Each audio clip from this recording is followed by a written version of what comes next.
Hey everyone, today's topic is breakfast bars.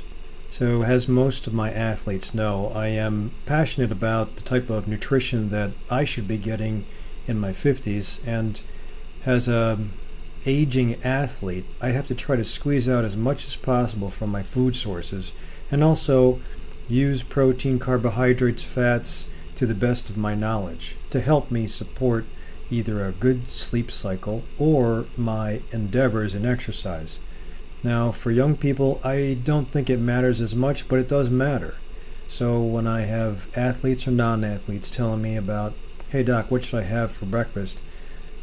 I would usually ask, what's the talent like as far as cooking? What's the schedule like as far as, do you have to grab and go or can you cook something? And then what's the situation like financially? So I did this grabbing a couple boxes over at the Jewel Osco grocery store near my office. And these are just a couple of the things, but I wanted to tell you that it's important to read labels, and I'll discuss these things because as you go down the line and you decide on, oh, I just grab a bar because it looks good, there is a difference. So if you watched any of my previous lectures, I do believe if you're trying to watch your weight and get a good sleep cycle, it is important to have more protein dominant meals in the morning and more carbohydrate dominant meals at night.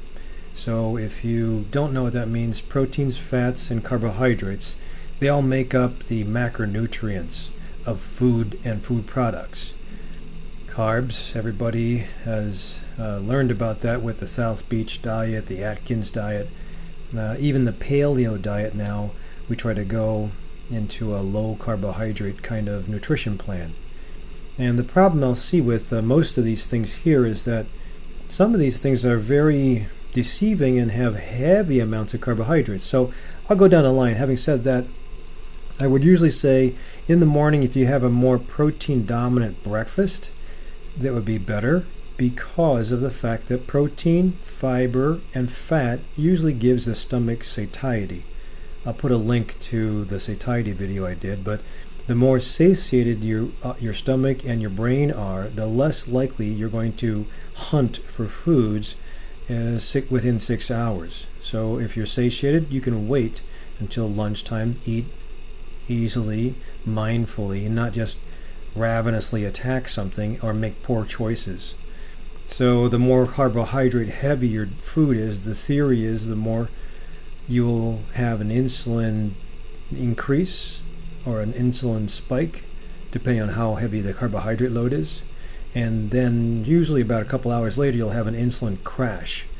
And it's not really insulin, but your insulin gets so secreted that it forces every sugar molecule out of the bloodstream, and in a couple hours, you're actually sugar starved. So you start hunting for food like you don't have any energy in your bloodstream, and then it makes you make bad choices and you have cravings and then you cave. So let's go through the line. I took all these things and lined them up, but just to make it even, because a lot of the labels that I have here, some of the labels are for single bar, some of the labels are for 2 bars, some of the labels are for servings. So we'll just make it across the board, 1 serving is equal to 1 bar. So we'll start with the kashi. The kashi is 1 bar is equal to 90 calories per bar, 14 grams of carbohydrates, 1.5 grams of protein, and 4.5 grams of sugar. It happens to have 3 grams of fiber. I'll put all this on a chart at the end, or I'll try to link it to a chart.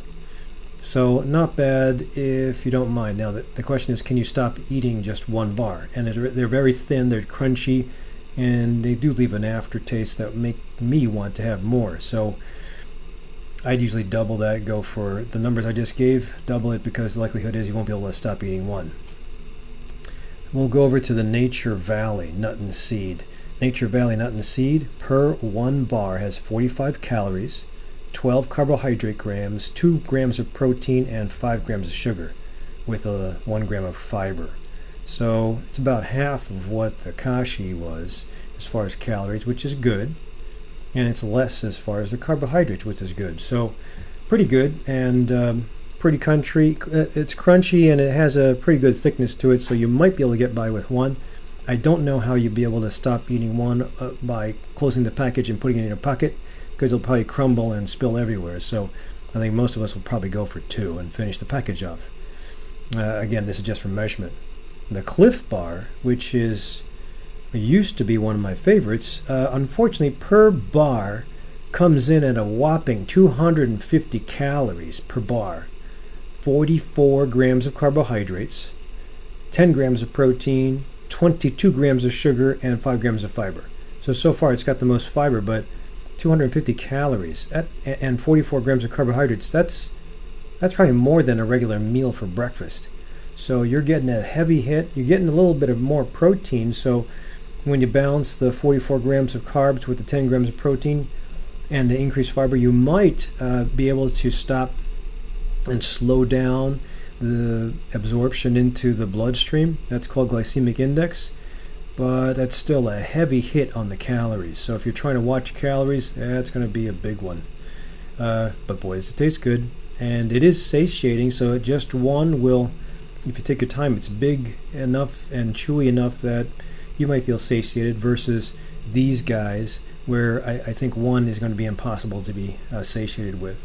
Remember, satiety, as in my video, satiety is also based on not only the content, macronutrient content of your food, but it's also based on the distension of your stomach.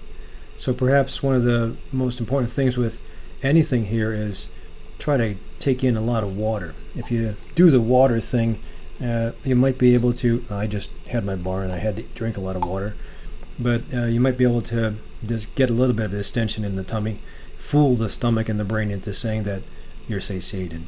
Next would be the Kind bars.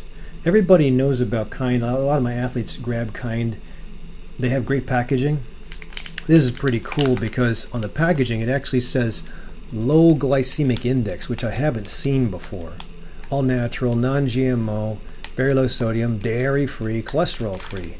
And truthfully, a lot of these are cholesterol-free anyway, but they just put it on the label, maybe to attract you. So the Kind bars, 1, and it's not bad. It's chewy, it's pretty good thickness, but the Kind bar comes in at 200 calories per bar, 13 carbs, grams of carbohydrates, 10 grams of protein, 7 grams of sugar, 2.5 grams of fiber. So pretty heavy with the calories again, but not as bad as the Cliff bars as far as carbs. Remember, this is 13 versus the Cliff, which is 44. So pretty decent, and the packaging's pretty cool too. Although remember, when you have non-GMO, just to point out here, when you have non-GMO, there is no labeling system for non-GMO just yet, but there is a non-GMO certified group, and you can have verified, kind of like this Kashi has. So hopefully you can read this. The Kashi has verified non-GMO. The Kind bar doesn't have anything. It just says non-GMO on the label. Now, as of this point, with regards to labeling, if it says certified organic, then you can guarantee it's non-GMO, but there's not even a certified organic label on this. So maybe it came with the box, I don't know. This one is an unusual one. It's Oat Omega grass-fed whey. So it actually has that on the label. Don't know about this. I've never tasted it. I haven't opened it, but looks cool. And the packaging is paper versus plastic. But the Oat Omega comes in at 190 calories. Don't know how it feels, but it feels pretty puffy, not too crunchy. So probably a good texture when carbohydrates come in at 21 grams, proteins come in at 14 grams, sugar comes in at 5 grams, and fiber at 7 grams. So far, this has the most fiber per bar. Pretty good, and it seems like they're ecologically conscious about the environment, but well, I have yet to taste it. So those are the bars that I've come across. There's also Justin's almond butter. This is pretty cool. Back in the 90s, my marathoners were very up on getting sports gels. This is a nut butter, almond nut butter. And funny story, when I used to work the marathon first aid tents, I would always be put at the 13-mile mark, first aid tent, or around there. And the goos, that's the essentially sugar in a package, a gel. The goos were coming out at that point, and when the marathoners would run by, they'd usually also ask for goo, and we wouldn't give that stuff out for free. That's too expensive. But what we would give out for free is a cardboard placard that had petroleum jelly on it, so that if you had a marathoner that was rubbing or getting friction to the thighs, or what's called nipple burn, you can slap the board, get the petroleum jelly, and put it on you as you run past. Well, I would hold up the placard with the petroleum jelly smeared all over it, and some of the runners would think it's the gel for energy. They'd slap it, start eating the petroleum jelly, and you'd see them usually down about 2-3 tables away start spitting out the jelly, or the petroleum jelly. But anyway, so this is a nice go-to, especially if you're one of my hikers. This has got great protein source. It's all almond butter though, so it's going to be on the sweet side. So Justin's almond butter, one whole package of this, comes in at 190 calories. Guaranteed that you'll probably be satiated with the taste and the feel of this thing, but you'll probably be a little pasty in the mouth, and you'll definitely have to take in fluids. 190 calories, 8 grams of carbohydrates, so the lowest of all these things. 8 grams of carbohydrates, 6 grams of protein, not bad, 3 grams of sugar, and 2 grams of fiber. So the nut butter comes in pretty well. This stuff, if you like nut butter, this stuff is yum butter, and I found this as a really cool protein source. It's hard to find. It also says it has probiotic cultures in it, but the yum nut butter comes in per 2 tablespoons, and you have to kind of mix this stuff up because it settles, squeeze it out, suck on this thing, and maybe you can get measure out 2 tablespoons. That comes in at 180 calories per 2 tablespoons. 6 grams of carbs, 10 grams of protein, 1 gram of sugar, and 3 grams of fiber. So a little lower on now that's only 2 tablespoons full, but it's a little lower than the Justin's nut butter as far as calories per dose, a little lower in the carbohydrate hit, higher on the protein hit, and it is pure protein, which is good, but it's a nut butter. It's also gluten-free. So it might be better if you're looking to, again, stress the protein in the morning. If you don't cook eggs or boil eggs, or don't have a microwave where you can heat up an egg, then this might be a nice alternative. Finally, I just wanted to mention, because, again, if you look at the macronutrient data and you try to embellish pushing, or you try to get more of a high protein dominant meal, if you're grabbing and going, this has got the most protein in it.